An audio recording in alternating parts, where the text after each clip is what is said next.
from writer-director Ryan Johnson. The Holy Grail. A perfectly impossible crime.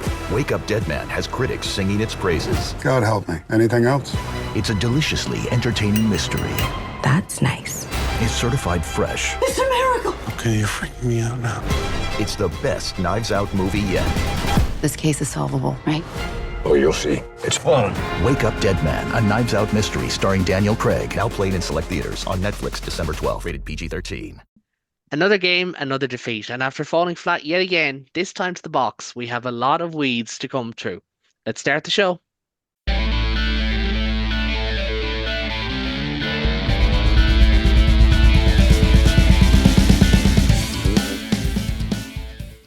Hello and welcome to the latest episode of the Interpro Show, your home for all things Irish rugby across the professional, amateur, men's and women's game.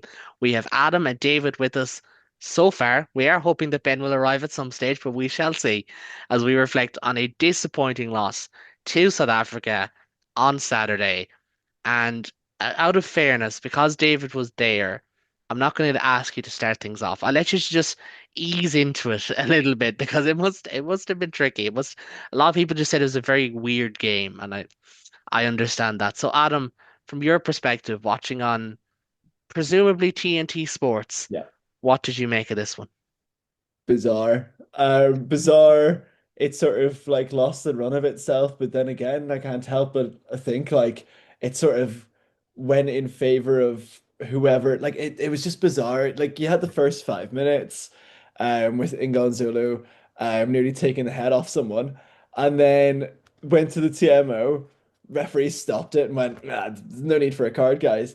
And then that was almost like someone had like a monkey hand going like that. And then the rest of the For game, those on audio, he means the monkey paw curl thing. the monkey paw Yeah. curl thing, yeah. It was one of those where you're like, all right, okay, maybe he's gonna be a bit lenient. Maybe World Rugby's changed. And then for the preceding, I don't know how many minutes we played with, like we played like 40 minutes in total without 14, like without the full 15 on the pitch. I've never seen a game that's so lost its run of itself in terms of discipline. But yeah, it was just bizarre. And there were some points where I was just like, oh, this can't get any weirder. And then South Africa pretty much played a bang average game. Like they should have scored way more with less players on the pitch. You'd have thought that. But no, it was sort of like cancelling each other out in levels of what else can go wrong about this game. This is the weirdest game.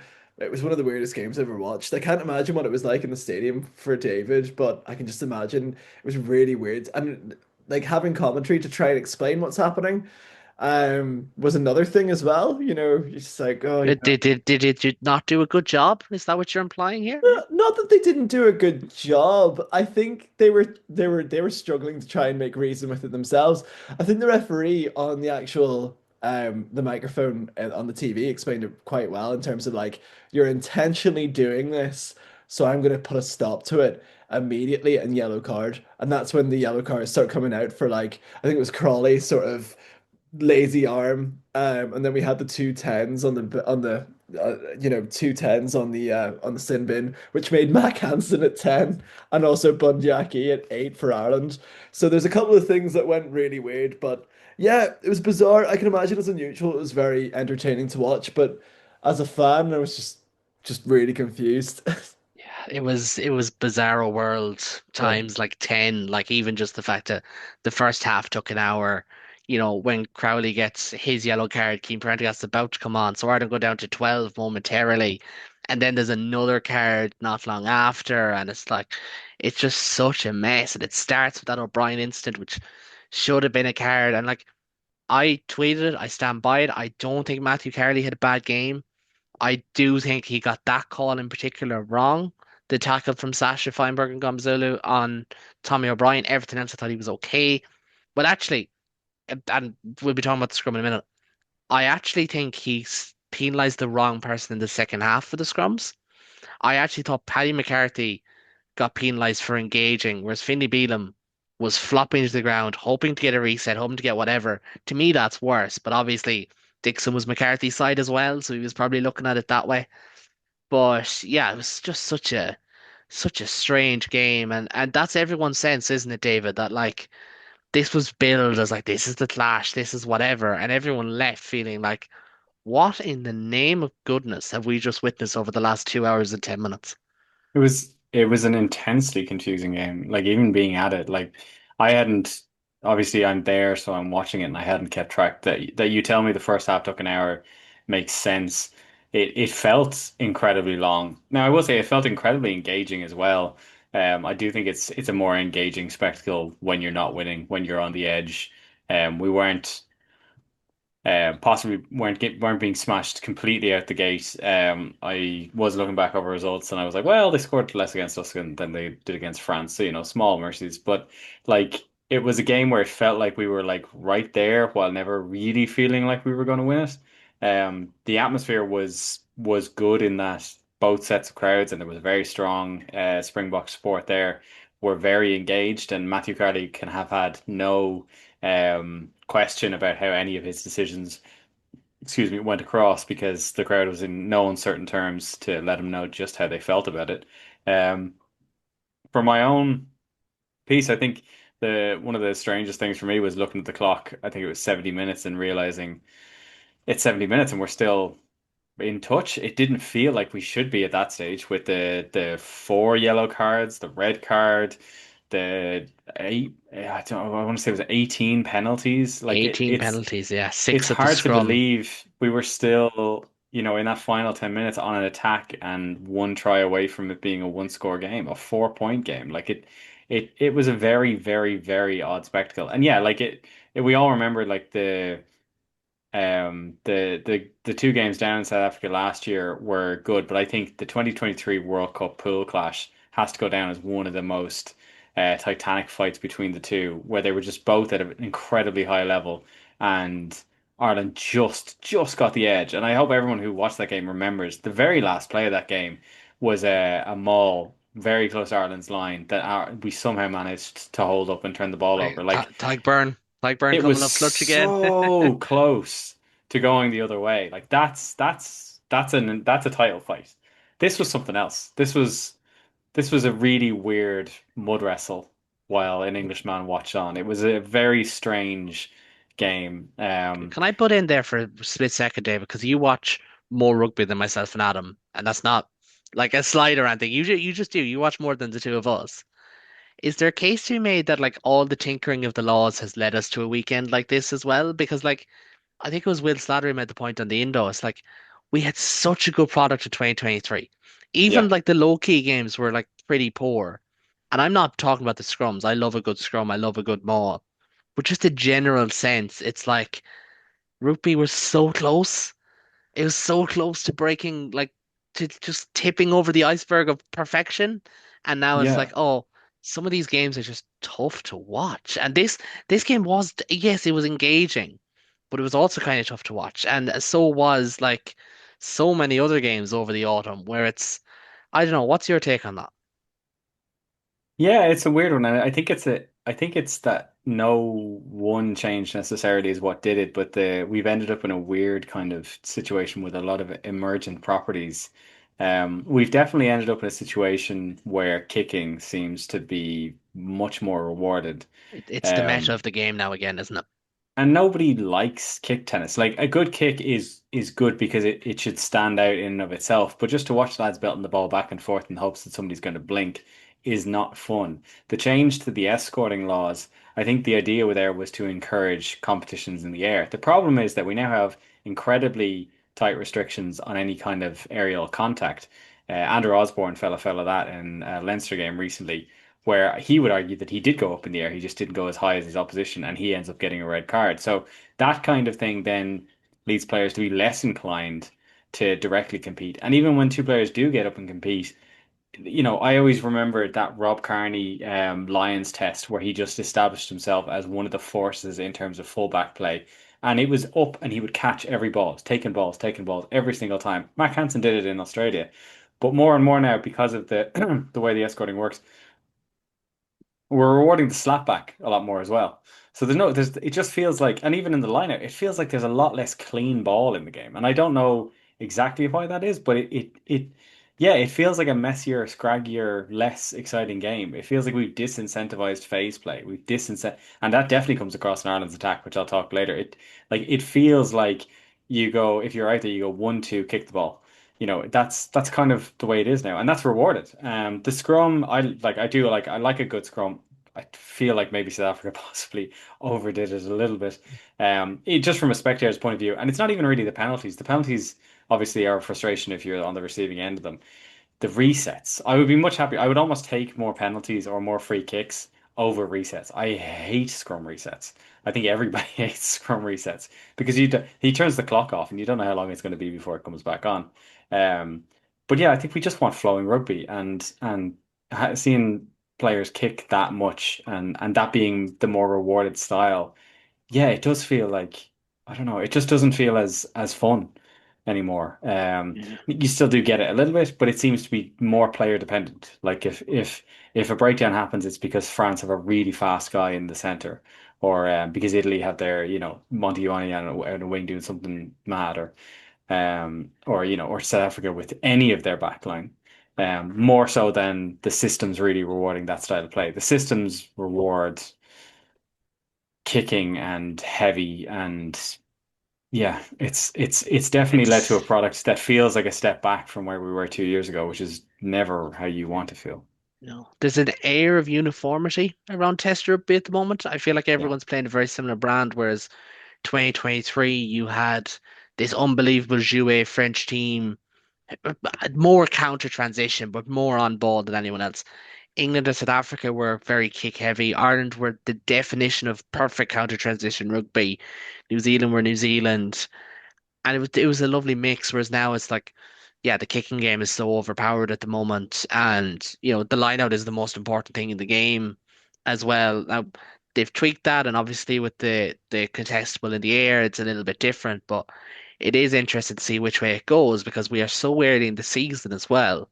World Rugby will reserve the right to make any tweaks before the Six Nations or midway through the club season we've seen before. So that should be interesting as it goes along and as it pans out. But I suppose to get into the meat and two veg of it all, Adam, I'm going to start with you. Ireland had a 100% record on their own scrum feed, but they had two props yellow carded. They conceded six penalties. There was four advantages not used. I'm pretty sure by South Africa, if not three. Neil Tracy was the one to tweet that. It was an obliteration, a pummeling, a massacre, and as Ian Madigan so succinctly put it, South Africa were playing cat and mouse with Ireland. They were playing with them at this stage. Yeah, so I was just reading up there what Rugby Pass said about it. They said that 12.6 scrums per game at the Rugby Championship went past, and the Springboks in this game alone had 15 feeds in terms of like how many games they've had in that. In total, yes, as we said, eight penalties conceded, four by Porter and four by McCarthy. I would have thought there was a bit more by Porter, to be perfectly honest with you. I thought McCarthy came on and really steadied the ship well.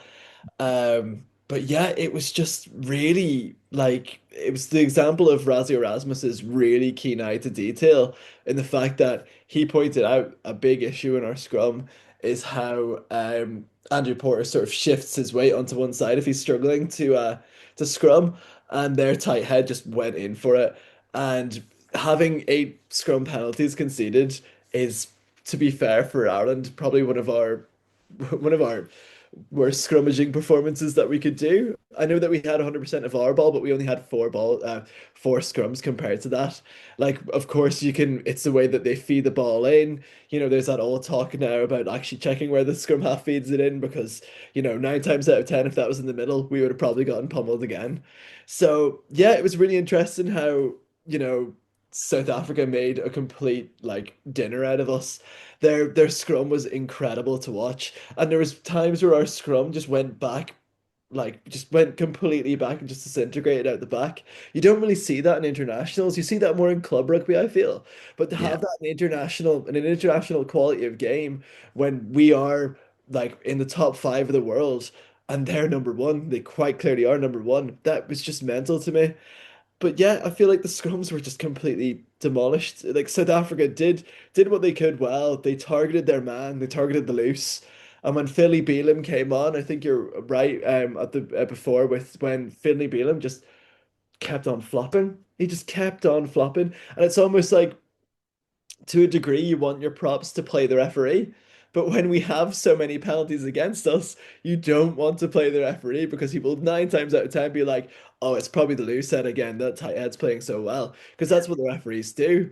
You don't say it's biased, you just say it's the way that they're reffing the game. If And they one can only player, see one side at a time as well. The focus was on that side with McCarthy or Porter against Lowe or Dutoy, and it was just, and like what's most worrying is 2012, the famous Tom Court game. You'll remember it, Adam, in particular, where he went in a tight head. Declan Kidney stood up and he was like, "This was hard to watch. This was really tough to take." yeah, Um, and this like English, I can't remember who the English loose head was at the time. Probably Corbisiero if it was just say Chris 2012. Square. Yeah. Probably him. But it was like, oh, this is bad. Like 2 weeks later, a national scrum coach was being advertised by the IRFU. Fast forward to now, and we're hearing it's the feeds and it's the driving angle and it's just the box being clever. And uh, for any non-Irish listeners, a famous phrase around here is cute tourism. Um, HOOR, to just to make sure it's PG. And like that's the kind of like mantra here where it's like, no, this was a genuine saturation and killing of the Irish scrum. And it's not necessarily a bad thing, but it's also worrying because Thomas Tutoy plays Munster in 2 weeks. Wilco Low and Gerther Steenkamp play all of the provinces this season for the Bulls, and Bonaventure play the provinces for Edinburgh. So you're in that situation where you're like, well, sorry, actually, Ulster have already beaten the Bulls. I should We beat point the out. Bulls and the But Sharks. you're in that situation where it's like, oh my God, we have to play these guys. Like it's not, there's no hiding from it. That not may not be a bad thing though, as well. And David, like, I might bring you in here. I suppose what I'm trying to say is if we just take it in the right way and we learn from it and we don't have this like I'm gonna say the line, but like the line that was on TNT commentary of, oh, it was the best 11-point loss I've ever seen. As long as we don't take that attitude to the scrums and we learn from it, good, because it's good that Paddy McCarthy got his wings. The same way it would be for Scott Wilson or for whoever else. It's good every once in a while. Yes, this was very much one end of the spectrum, but you do need this as well sometimes. Yeah, well, you always tend to learn more from fights you lose than from fights you win. And this, yeah, it'll be a proving ground for Paddy, no doubt. I mean, that he's so young. But he's been picked.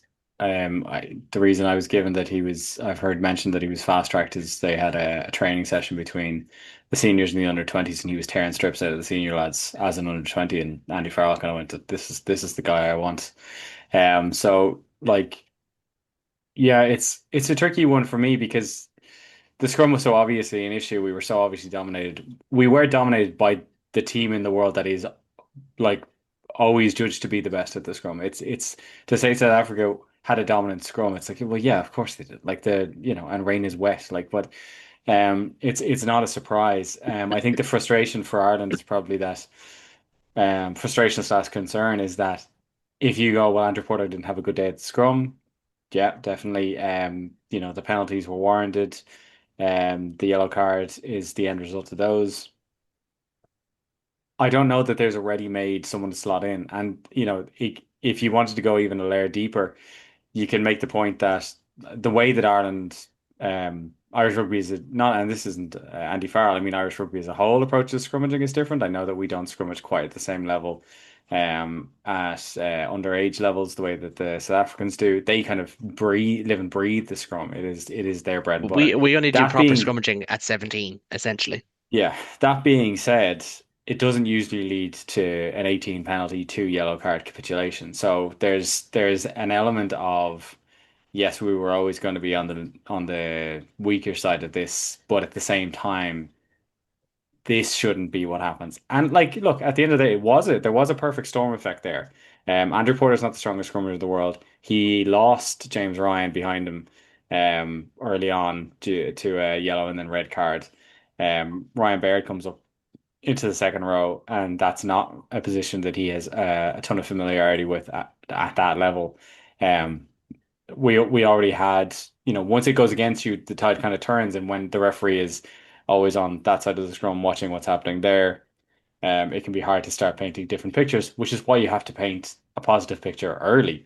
Um, so yeah, it's there's definitely stuff there that we should, yeah, and I would agree. Yeah, the takeaway from this shouldn't be we can win in other areas of the pitch. We can win in other areas of the pitch, but you don't want to cut off your legs when this is a part of the game that is so essential and can be so easily weaponized against you. We were in the last 20 minutes of that game. I was watching every passage of play, not necessarily to see how our attack was going, but to go, please don't overplay and knock the ball on, because for God's sake, I don't want us to have another scrum. That was the thing. I was like, if that happens, it'll be 10 more minutes of resets and penalties until somebody else gets a yellow card. And to have that kind of massive weakness would be difficult to overcome on your best day. So I don't know what the exact lesson from this is. We do already have scrum coaches, and Andrew, we have scrum coaches at the provincial level as well. So I don't know what the easy fix to, and that's probably the unfortunate thing. There is no quick fix to this. There's layers right down to the youth level, and whether or not anything can be done there, or whether or not anything should be done there. We didn't make the decision not to allow people under 17 to scrummage properly for no reason. There is a method to that. Um, but yeah, it's an unfortunate one in that it's not just a straight, pick this player over that player kind of decision. There are eight of them in there, or in this case, there were more often seven of them in there.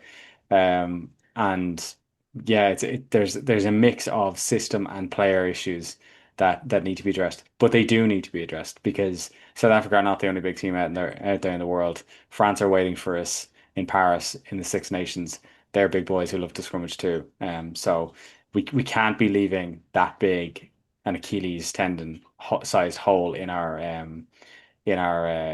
in our defensive framework. Or other teams are going to find a way to capitalize on it too.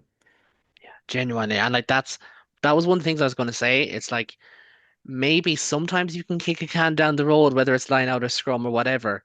But your next game is France. 2 weeks after that, it's England. Then you play Wales, who actually did a really good number on Ireland's scrum earlier on the year. Nicky Smith is one of the best scrummagers in the URC. But you did say there, it was so funny. I put up my hand and I realized if I really wanted to butt in, I could just mute you. I have those powers on a Zoom call. I wouldn't do it. But when you were saying like what's the answer? Like who do we select? I'm like, Jeremy Luckman did a number on Wilco Lowe recently. Now, he didn't win six scrum penalties against him. I'm not saying that. But Wilco Lowe was a genuine problem when he was on the field, and Jeremy Luckman has handled him before. And you look at things like that, you look at, say, Porter and even Paddy McCarthy and Finlay Bealham, and we get told these lads aren't necessarily picked for their scrummaging, it's their all-round game. Well, if it's all-round game, maybe you have Lookman in there just as a break glass in case of emergency. Oh, our scrum is getting pummeled.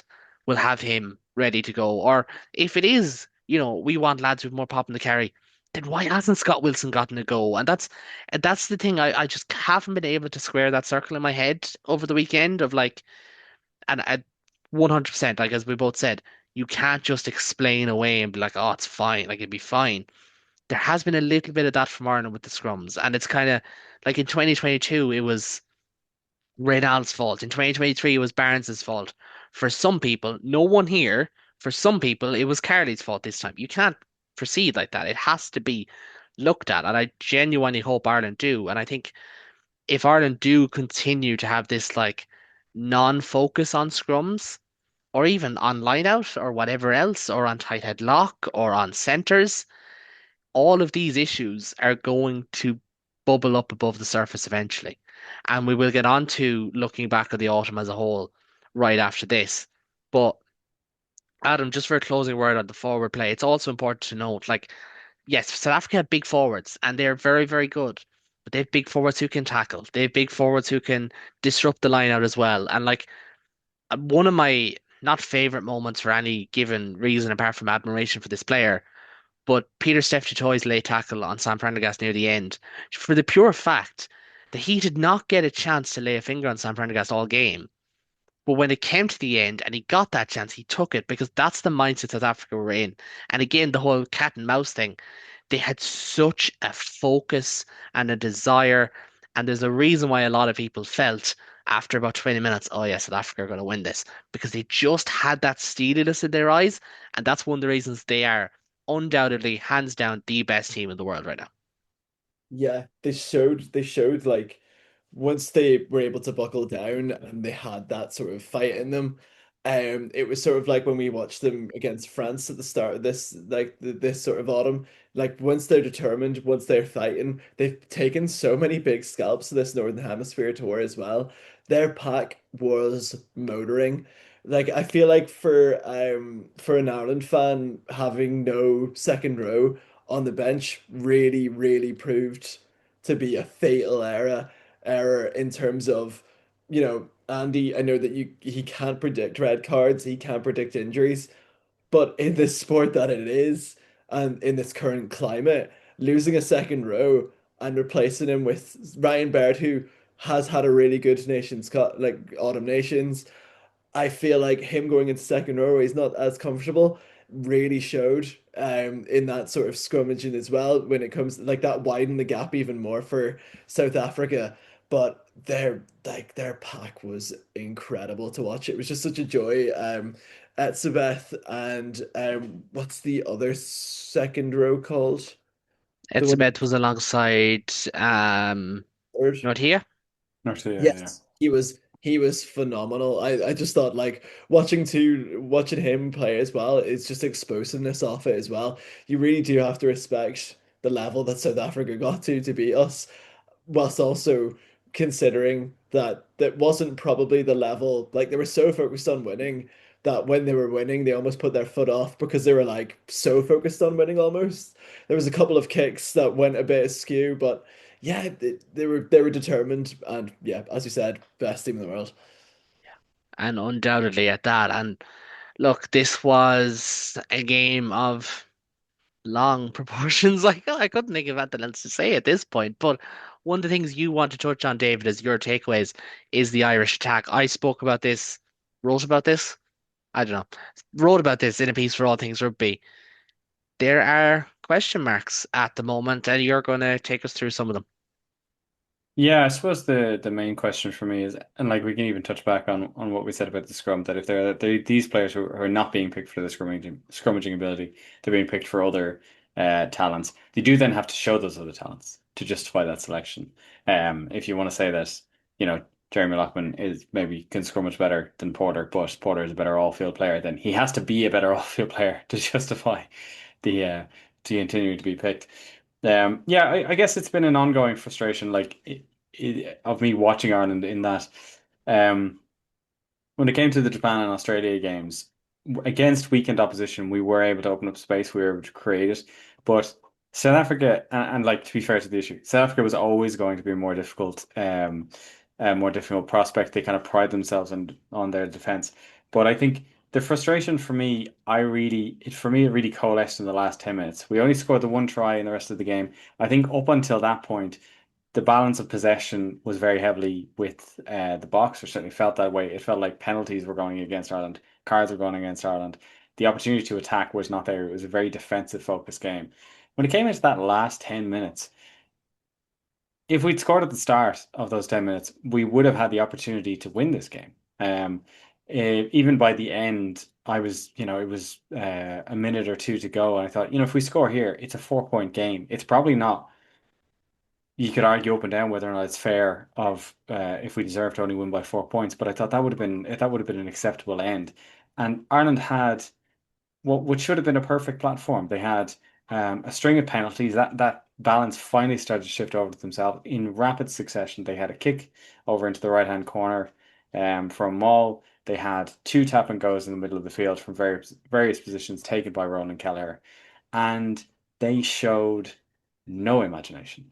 It was, let's run at the line and hope things work. And then when it doesn't, let's throw the ball wide.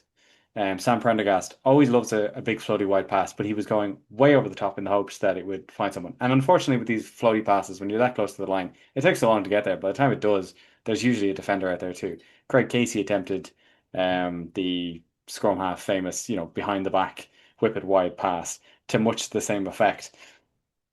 And it's just frustrating to have us in that position where you're like, okay, you now finally have this opportunity to show us something, to have some plan. And it really felt with Ireland in the other areas of the pitch when they're not that close to the line, that the plan is you carry maybe two or three phases. If it doesn't work, you either whip the ball wide or you kick. And that was kind of what the attack tended to break down to. When you're that close to the line, obviously you need something more concrete. But the number of times when Ireland you really felt like if you just pick and go like a few more times, compress the defense, like this should be very standard. And they did it with Caolán or with Dan Sheehan's try.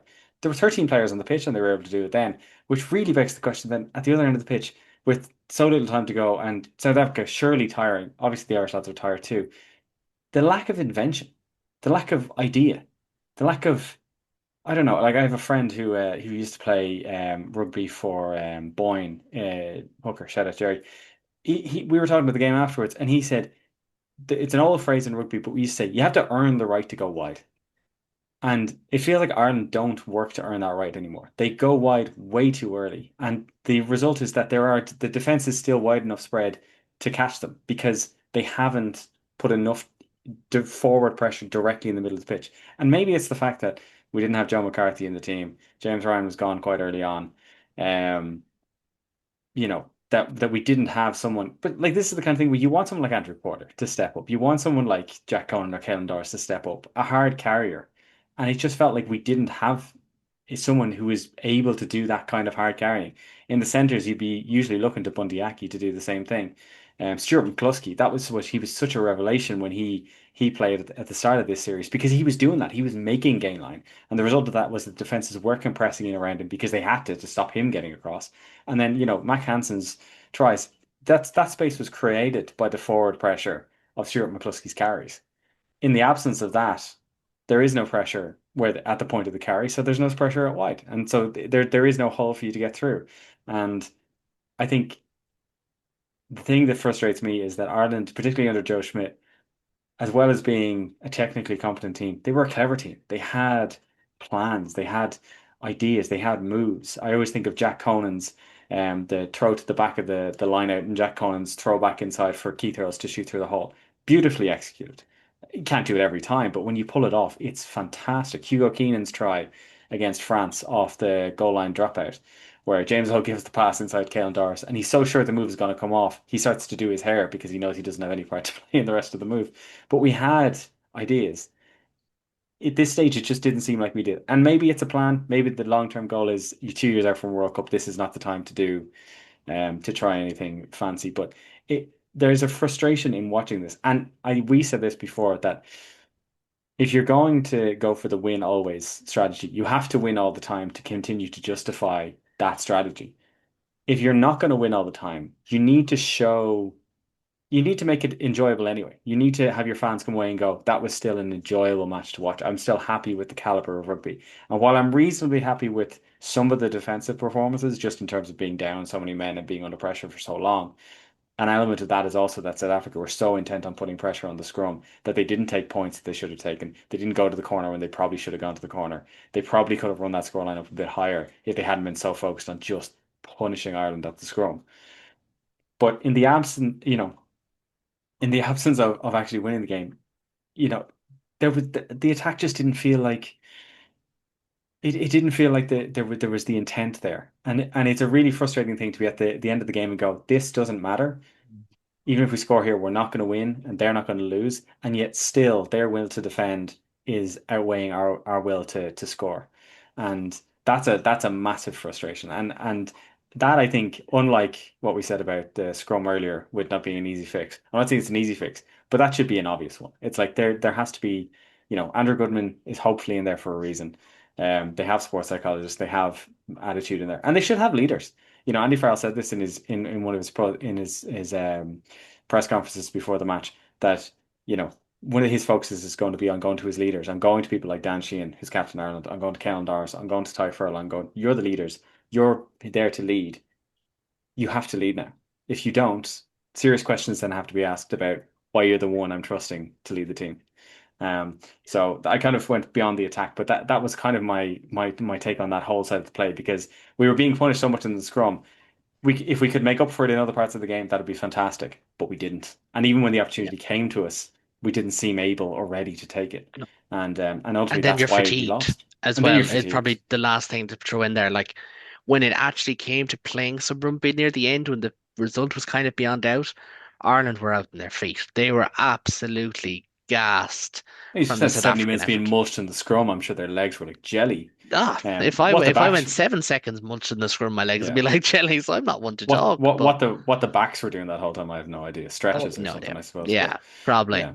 I mean, you were there. You probably have a better idea than I, But no, but no. Look, it's the nature of the game too, isn't it? Like it takes a bit out of you. But I suppose just to move on, like to put a bow on it, is a great phrase that a lot of presenters like to use. To put a bow on it, to wrap things up. Ireland leave 2024. 11 games played, 8 wins. Those three losses were to New Zealand, France, and South Africa by a combined 39 points, though, however. Third in the Six Nations, 2 from 4 in the autumn, makes it the worst autumn in 12 years, which in and of itself says something that Ireland have only ever had one loss in an autumn campaign for the last 12 years, or the last 11 years, whatever it might be. 55 players used. Now a lot of new caps, but of course the vast majority of those came in the summertime. So you're only looking at Jack Boyle, Tom Farrell, and is that eight that weren't capped in the summer? yeah. Unless there's anyone else who's not Yeah. coming to mind. Tommy Ryan was obviously summer as well. Um, So, Comment Center. well, I said Tom Farrell, so You. Oh, well. I said Tom Farrell, so he's Oh, he's who the was the only one? one. Oh, yeah, but But anyway, that's only a small bit, anyways. Adam, Ireland's 2024, if you were to give it a grade, and I'm not saying this because you teach, if you were to give it a grade, what would it be? I would correct you on 2025 No, first. sorry, Yeah. 2025, I meant to say. As a teacher, I'd have to correct you. Anyway, if I was to give it a grade, I'd give it a. It'd be like a C plus. It would be like not quite, not quite a B. It's not one of those that I'm like necessarily excited for the Six Nations. It's the Six Nations that we could easily. I don't think easily win. We could easily be second, or we could easily be fifth. That's the feeling, there's no in between. I feel like with looking at all the other nations and how they've done this autumn, I'm quite frightened looking at all the other nations, to be honest with you. Um, I look towards England and the fact that we're playing them in England, like in London and Twickenham, and I feel like that's gonna be as difficult as game. On the third week of the bounce for the first time in Six Nations history, as well, not Six Nations history, but in modern history as well. So, like, that will could be a factor. Could be a factor for either side, do you know? Yeah, it could be like I feel like what we need to see like next year is change. I feel like we're really predictable, and I think Razzie Erasmus really pulled the strings there. And as David said, our attack looking sort of one-dimensional whilst the fatigue sets in. I feel like pointing towards the attack, it was like the last 10 minutes, and you had the man who should not be named saying, "Oh, there's a way you can lose this. There's definitely no way you can win this. There's a way you can lose this." And that sort of put me as a viewer watching it going, I think we were towards our own try line and us flinging it out to the backs around. And I'm going, none of the backs can run. I feel like our pace and our speed is something that we need to focus on as well. I feel like for our backs and looking at every other back line, including South Africa's back line, they just seemed really quick. We didn't seem quick, even when we weren't fatigued. We tried to like push and like tried to push and pull over everything. But yeah, I'd say C plus, not bang average, but not as bang average. It's a little bit better than bang average, give or Yeah. take. I could go through every single detail, but again, if you want to read my own thoughts, I have it on all things rugby. I think the highest I gave anything was a B minus, and I think that's fair. Like the standards have been raised, and the reason that the likes of those comments about like, oh, there's a way to lose, and it's brave, and it's this like ultimately the standards are a lot higher than they were 12 years ago. And as someone else said, like we didn't have internet in the 80s, but that doesn't mean if the internet went down that we wouldn't all lose our minds. Do you know, like standards change, things change, attitudes change. So yeah, I'm kind of I don't know what letter I didn't do an overall grade for Ireland's year. I don't know where I'd land, but it wouldn't be an A or a B. It's probably a C plus to be honest. And I think that's the annoying thing. And like as I said, I don't want to keep plugging. I'll jump off in a second. Like I don't want to get to the end of next year with Nations Championship and whatever and feel like, oh my goodness, we've kind of lost 3 years. We haven't really done like yes, won a Six Nations 24. Fantastic achievement.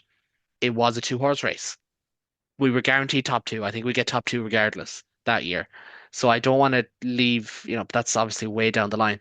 David, for yourself, like it's so hard, and especially when obviously there was three coaches in the three different windows.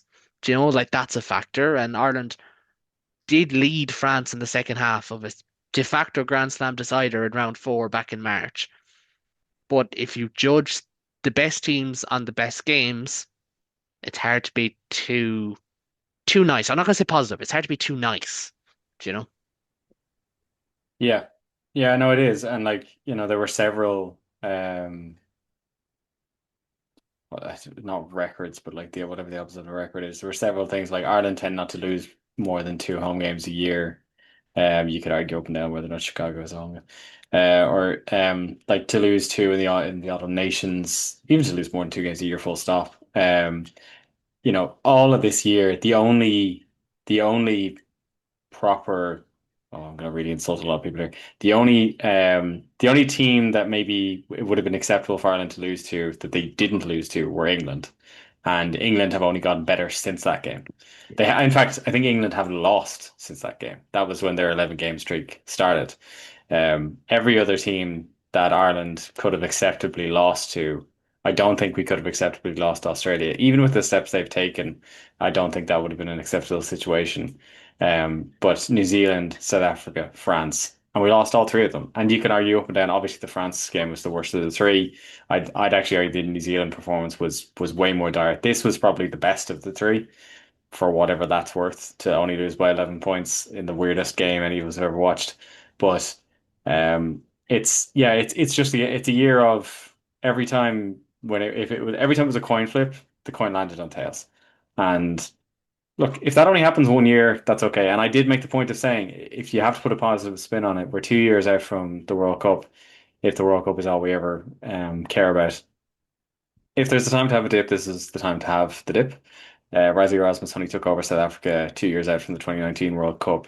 Ireland only really started to get good 2 years after Andy Farrell took over. Obviously, he's now been in situ for longer, so you have to ask what kind of innovation he's bringing. He's brought in Andrew Goodman. There's been a little bit of change around there in the coaching staff, but I think it kind of goes back to what we said a few weeks ago. They kind of earned a little bit back with Japan and Australia, but there isn't a massive amount of reserve goodwill with the team. It's kind of like they're earning their dinner every time they play now, and that can be a good thing and a bad thing because it means you live and die by your decisions. If you're too comfortable, it can encourage complacency, and I don't think Ireland will feel particularly comfortable anymore. It'll be very interesting now to see them all go back to their respective provinces. Connacht probably had the most standard performance in terms of what they usually expect out of the starts of their season. Munster and Ulster still, well, obviously Ulster will be frustrated to have lost the game, dropped the one match, but like Ulster and Munster are still riding quite high. Leinster just about scraping their way into the top eight, and even then you cannot count it because there's teams below them that could pass them with the games they have in hand. So it'll be very interesting to see. I do think, I think I said it to you and I've said it to other people as well. Like 5 weeks worth of changed form isn't enough to completely overhaul a squad. But half a season or a season's worth of changed performances, particularly with more interpros to come, could well be enough to change a Yeah. squad. Or, And or in a few, arguably 13 months in green because last autumn wasn't great. Now, as you said, you're not judging them solely on Irish performances, as you're kind of, yeah, you would add, but like it is 13 months for Ireland. And like, yeah, just because it is in my head now, you mentioned coaching staff. Um, I would not be surprised if Andrew Goodman departs. There's a vacant role in New Zealand with the lad he used to work with in the yeah, Crusaders. But even at that, I'm like, Andy Farrell has been with this team for 9 years. Paul O'Connell stepped away for 4 years, but he was with them since 2002. Simon Easterby stepped away for about 5 or 6 years. But like, there's such a link. Like, it feels like there's a concern of staleness that could just be kicking Yeah. in the messaging as well, and I think that's a genuine fear. I don't think anyone It's can argue that at the moment. It's the downside of continuity is, Yeah, there's, continuity works when you're winning. Again, it's a lot of things. A lot of things work if you're winning, and then once you're not, you question them. And I think it's easy to say that and go, oh, if we were winning, you wouldn't be questioning these things. Like, yeah, because you'd be winning, but you're not. So we are. Like that is the results do change the conversation, and and that's I think everything. it That's I the it is ticket it is everything. prices It's and the absolutely everything. representation, and like Yeah. everything ties into that. When you're winning, you can excuse it, not Yeah. even excuse it, but you can overlook it. Yeah. But when you're not winning as much, you are looking at, oh, this is an empty seat there, and Yeah. oh, there's no lads from Ulster in this squad, and like it just becomes like it becomes an insane pressure. And Yeah. maybe now is a good time to bring it up. I do think Ireland looked like a team under pressure in the last Yeah. 2 weeks in particular. Like They did. seriously. And They you can you can use the phrase riot act all you like. Sick of it. That doesn't Yeah. matter. What matters is what happens on the field. Ultimately, Yeah. like and I always come back to this. Rugby is a niche sport. The amount of people watching or listening to a podcast like this or the Indo or the 42 is nothing compared to how many watch on TV. They don't care if Andy Farrell read the riot act. They won't read No. it. They won't think about it. They care about the performance on the pitch. And Yeah. that's where it's like you can have all this pressure, but ultimately it's Yeah. the 80 minutes, or in this case, what felt like about 800 minutes. Yeah. That's all that And matters. it'll be very interesting to see how it comes around next year because as much as we do, I think like to see change. Um, even the other serious teams don't tend to rotate as much for the Six Nations because when rubber hits road, the Six Nations can be where you make a lot of your money. That is where the majority of that money comes from. If that starts to become a problem, like third this year, it was already a frustrating drop off from what Ireland had been used to in the previous number of seasons. So if that starts to drop off, that's real pressure. That's of a different sort to the on-field sort, but no less real. When money is as important as it is. And I genuinely hope, and I mean this as an Irish fan, I genuinely hope that Franco Smith doesn't become the Scotland head coach before the Six Nations. That genuinely scares me. He is a top class coach over a top class club side Yeah. in Glasgow over in Scotland. And look, that's kind of ties in nicely to 2026 because I look at it and I've pieces written and I talk about like who I want to see blooded in, and I'm just um, I could nearly throw that together for you. I actually don't have it on me. But like I'm looking at Scott Wilson, I'm looking at Edwin Adogbo, Brian Gleeson, Nathan Doak, Jude Bosthwaite, Dan Kelly, um, just to name a few, David McCann potentially, Sam Elo again on the tight head side, another one potentially in terms of new caps. But this is the big one. We don't tend to rotate in Six Nations anyways. And it's a different format, and I think that could potentially impact things as well because you don't Yeah, it's necessarily more know your compressed, flow. isn't it? It's more compressed. There's only 1 week Yeah. off. Um, so you have a situation where potentially, hope not, touch wood, hope not, Ireland could be one win from three to start, then they have a week off. Well, you're not going to rotate for Wales then because you cannot afford to lose. But if you win in London or in Paris, that Scotland game becomes you're fighting for a title. So like it is very difficult. But you also have like the summer. Are you going to rotate for Australia down there? No. You're not going to rotate in Eden Park. Like that would be Leinster slaughter. The French would. Maybe we should follow the French model. Like I'm throwing it out there now. Yeah. Australia, Japan, New Zealand. Would you take a loss against New Zealand and blood a heap of and I second layer players? So your Paddy McCarthy's, your Cormac Yeah. Izuchukwu's, your even Craig Casey because he has not been backed yet. Would you take it? And I'm going to ask both of you. Start yourself, Adam. Would you take a French summer? Not the Yes. weather. We'll take the weather. Would you take a French summer? Yes, 100%. I feel like this, this it's not going to happen because they're going to try and make this nations champions thing into a the best play the best, and there's Like going to be every that other whole sport in the world, it's so yeah. annoying. But It, yes, you know, it is going to be, as I say, and as I keep on saying, the poster boys of Irish rugby, of the ones that are always on the social media posts when it comes to like Doris, Byrne, Aki, the ones that and the ones that the armchair, like the fans that will occasionally watch Irish rugby they all know, they're all household names. But those are the type of players that we will see. But would I take a French summer? I would 100% take a French summer. To try, most of those players that you've mentioned wouldn't have went down Southern Hemisphere to play rugby anyway. It'd be valuable to get those players in that time to play in the Southern Hemisphere, especially when there's an Australian World Cup coming around the corner. Like they would have played in South Africa, I understand, but I feel like Australia with the travel, it would be a different atmosphere completely. It'd be a different type of feeling to how you rest your body after the things and stuff. All of that stuff, all the sort of sciencey bit to it as well. I feel like purely for that reason, I'd take a French summer, and to get a couple of losses to build up the character. As David said, we'd probably learn more from this loss than if we would have won in those last 10 minutes. We still would have had the cards, we still would have had the red, speaking completely hypothetically. But because we've lost twice, we're starting to think, hopefully, in a more progressive route for this team. Because as I think Hugh put in the group chat for the United Rugby Championship, 13 of those players that started on the weekend played against Scotland in 2022. That's wild. There's no progression in that squad at all. and would you be surprised if the same 13 line out in Paris in Well, 10 weeks' that's time? that's the thing. David You know? mentioned about being comfortable. Players are getting really comfortable, and we're seeing that worry start to set in. I think you mentioned on the in the anthems, there was about three or four of them, like not like crying because of emotion of the game and stuff. They were genuinely looking like they were fearing for their lives. Like Gary I thought Ringrose that as did well. I not thought they look. were bricking it. Gary Ringrose did not look up once during any of the anthems. And I was just like, he doesn't look like he's ready. You have when you look at times gone by where players cry at the anthems, you have the ones that are genuinely focused, they want to win the game. Ringrose looked like he was bricking it. There's a few of them looked like they were just absolutely bricking it.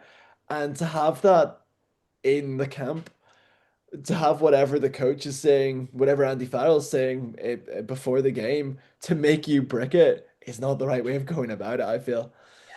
Yeah, it's interesting. And it's actually a great point because I completely forgot that, but I did say it at the time. Yeah, I was like, geez, Ireland look nervous. yeah. And the last time I remember Ireland looking nervous before a game was the World Cup quarter final in 23. But we will not discuss that. That is banned. That is embargoed. Bold.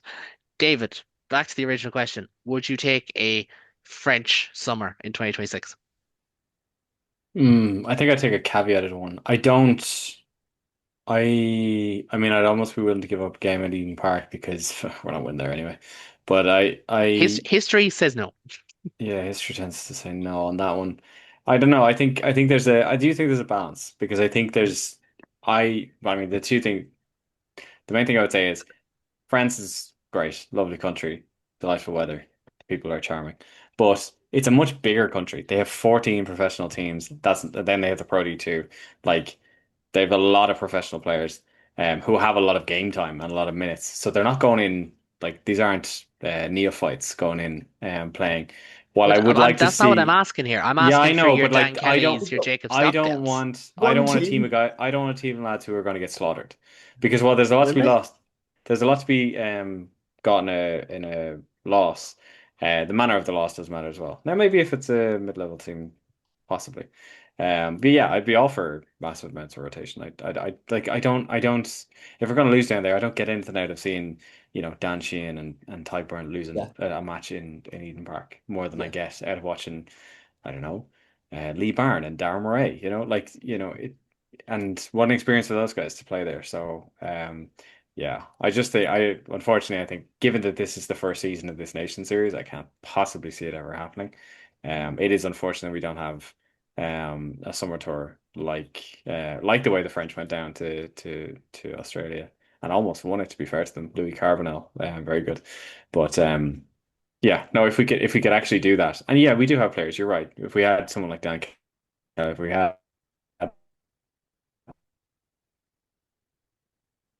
people like Oh, It feels like we're losing him. David, if you can hear us, you can just stop there for a second because it feels like you've cut out. Adam, to kind David of, Starr, oh, well, Dell, and God, oh, just did if David touch can hear on us, he his could pause there network. for a second. Adam, just to wrap the whole thing up, then, um, going into 2026, are you more confident or less confident than before the window started? Less confident. I feel like for I think purely on that stat alone that the 2022 team against Scotland was the That same. spooked you. It really did spook me, and we're a month out from Halloween, and that was the most frightening thing to happen to me. I feel like there is that moment where, I feel like in the professional era, when David, you mentioned about getting thrashed down at Eden Park, was it the 60-0 against when Johnny 60 nil in Sexton Hamilton. Yeah. 60-0 in Hamilton? That was the start of this whole era of us being dominant. That was the pick point. That was the sort of pin where I think Johnny Sexton mentioned in his book, and I did read it. I've got the two books. I'm sorry. I'm sorry. But he always said, he put in his book, I think, Becoming a Lion, and that was the pinpoint for this Ireland regeneration. That's when we got Joe Schmidt in as a national coach. That's the whole, trying out different things and the whole push around, sort of like that sort of back off, kidney. We're gonna move on now. That was the pinpoint. We need something like that to happen. We need something to sort of. We need to get absolutely. Well, do we need to get absolutely thrashed, but play all of our starting team and actually make that point? Possibly. I do like what David said. Like, do I feel like a game where I watch Ireland getting pummeled 60-0 and Dan Sheehan's on the pitch and Jack Crawley, you've got all those two players that are playing. Do I feel like that's beneficial at all? No. However, if we do play these young players and we do get thrashed, there's character building there. There's that experience. There's that getting used to the test match feel. We need to look new look.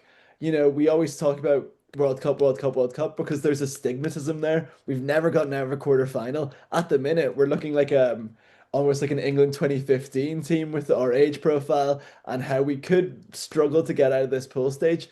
We need to be looking at semi-final or minimum. And I feel like as an Ireland fan over the past 9 years that Andy Farrell's been in charge, is 2023 the closest we'll get? Hopefully not. Hopefully there's some change. Hopefully there's a big like wondering why, scratch your the head, this is why. Yeah. Maybe that is Andrew Goodman leaving to go to New Zealand and getting somebody else in. It'll probably be Jonathan Sexton now I think about it. What am I saying? It probably will. Promote from within, continuity, etc., is the name of the game. James, I'd love to do some URC chat, but unfortunately we are running out of time, so just go run through it really quickly. First game of the week, Ulster against Benetton. Adam, you confident? Yes, we're getting all of our best players back essentially at the same time. It's Well, kind of. kind of, yeah. Dragons against Leinster. David. has to be. Has to be win, yeah. Dragons, I know it's look, Leinster should be overwhelming favourites, even though they are a little bit light in certain positions. We're Look, very light in certain positions. looking at second row Very and worrying centre. injury report came out of Leinster yesterday. But yeah, Yeah, we should be okay. We were able to get past Zebra, and Zebra are a better team than Dragons, so yeah, we should be yeah, all right. that's good context. Connacht against Sharks, I have to say I do think Connacht will win this, having looked at that Sharks squad. But you just never know what Sharks team is going to turn up. And also, laterally, you kind of don't know. Connacht, they've a bad record against South Africans at home. They've lost to the Lions, lost to the Bulls. I think they have beaten the Sharks in all their visits to Galway, but that could be a motivator. And then finally, Munster against Stormers. Game of the week, probably. Like the two unbeaten teams left, someone has to lose their records. Seemingly, Munster are going to be quite strong when the team gets announced. We should wait and see on that one. Stormers have no players back from box camp. Granted, they don't have the most amount of box either. So they do no Sasha, no Willemse. Isn't that enough potentially for them? Hopefully, because it hasn't happened in basically a season and a half Hopefully, we finally get 4 provincial wins on the same week. If we do, we'll all be back next week. We'll be over the moon. But that is all that we have time for tonight. My thanks to Adam and to David. Ben unfortunately couldn't make it with us this evening, but I'm sure he is over the moon. I mean, sorry, deflated at Ireland's performance. I know. If you do like what you see here, please make sure to like and subscribe. Subscribe to Global Game Line on YouTube, to the Interpro Show, wherever you get your podcasts. Give us your thoughts. French summer? Question mark. That's going to be the discussion point. But from us, until next time, take it easy.